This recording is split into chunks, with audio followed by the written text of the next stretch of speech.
ഈശോയിൽ പ്രിയമുള്ളവരെ, ആദ്യമേ തന്നെ എല്ലാവർക്കും ഉയർപ്പ് തിരുനാളിന്റെ മംഗളങ്ങൾ ഏറെ സ്നേഹത്തോടെ നേർന്നുകൊള്ളുന്നു.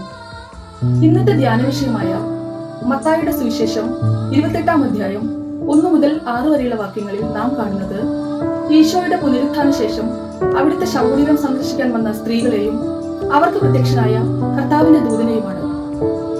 പുരോഹിതരുടെയും നിയമജ്ഞരുടെയും ഉറക്കം കെടുത്തിക്കൊണ്ട് ഗലീല മുതൽ യൂദയ വരെ പഠിപ്പിച്ചും അത്ഭുതങ്ങൾ പ്രവർത്തിച്ചും ജനക്കൂട്ടത്തെ ഇളക്കി മറിച്ച നസ്രായൻ കുരിശിൽ ദാരുണമായി മരിക്കുമെന്ന് ആരും കരുതിയതല്ല.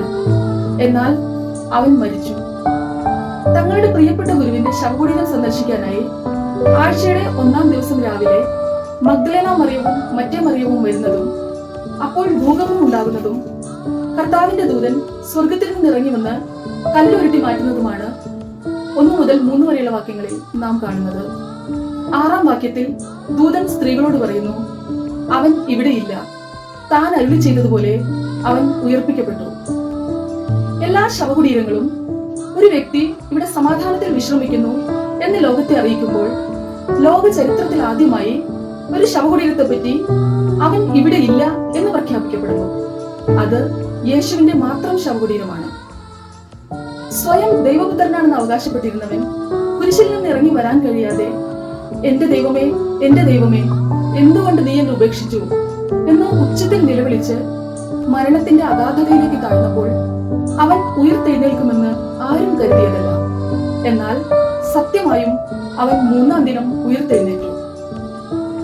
വിശുദ്ധ പൗലോസ്ലീഹ ഫിലിപ്പിയർക്ക് എഴുതിയ ലേഖനം 2-ാം അധ്യായം 8 മുതൽ 9 വരെയുള്ള വാക്യങ്ങളിൽ ഇങ്ങനെ വായിക്കുന്നു: മരണം വരെ, അതെ കുരിശു മരണം വരെ അനുസരണമുള്ളവനായി തന്നെ തന്നെ താഴ്ത്തി.